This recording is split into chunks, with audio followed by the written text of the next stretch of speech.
In today's video, we're going to answer a huge question.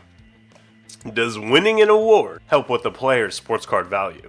I was really hoping the drink would make it more dramatic. We're going to see what the retention rate is on this opening sequence.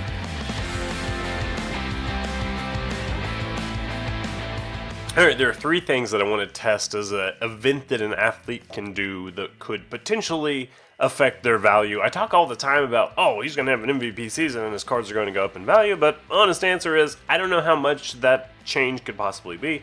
So we're going to try to get some quantitative research to back up my suspicions or prove me wrong. To do so, we're going to Card Ladder. It's my favorite platform for tracking a card's value. We're actually partners here with Card Ladder, so if you're interested in signing up for $15 a month, the old Card Line special, just click the link in the video description below and sign up on us to get it for $15 a month. Super useful. Let's dive in. We're going to start by looking at the NFL MVPs, and Lamar Jackson was the previous year's winner, so the first thing we're going to do is go to Lamar Jackson and look at his card ladder.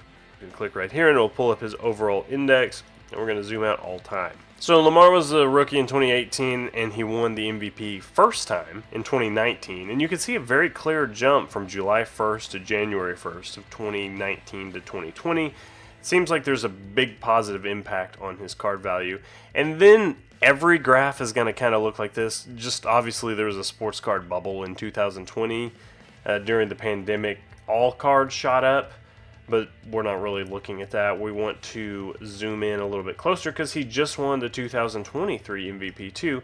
So looking at, here's when the football season started, kind of August. He was playing really well. The Ravens got out to a hot start. They had a great regular season. And then in January, it kind of came into focus like, hey, my man's going to win the MVP. And look at the change here. It goes from 1,700 to 2,200 on the index. If I zoom in, we'll look at 3 months.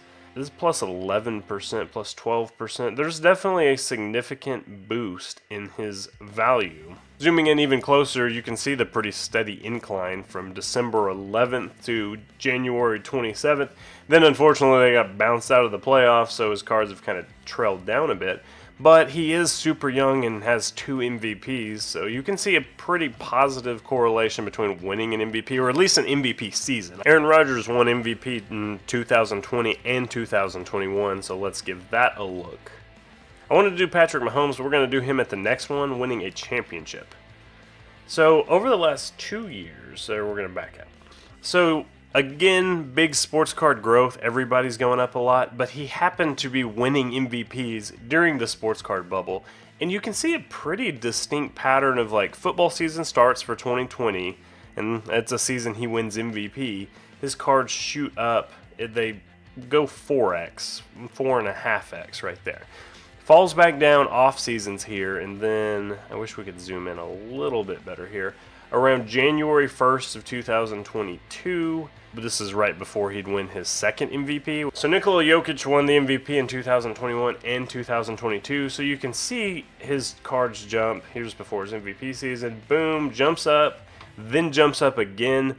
Just like Aaron Rodgers, though, his MVP performances really coincide with just sports cards in general taking off, but there's 2 distinct growth curves that you can see right there. So long story short, with the MVP, it turns out winning an MVP typically does boost the card value, but it's not like a, hey, they win the MVP and the next day their card's worth 25% more. It's just like the act of putting together an MVP-worthy season drives up card value, so if you invest in somebody before the season starts and then they're good enough to win the MVP, their cards go up 20 to 30% over the course of the season. Is that a pack of hyenas in my hallway?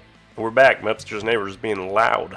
The next thing I want to check out is, does winning a championship boost your card value? So we're going to look at Patrick Mahomes for that one. So this one happened recent enough, it's very easy to just get a very clear-cut sample. This is the Patrick Mahomes Index, which is compiled of all these different Patrick Mahomes cards. It's not just one, so it's a little bit more authentic to the market.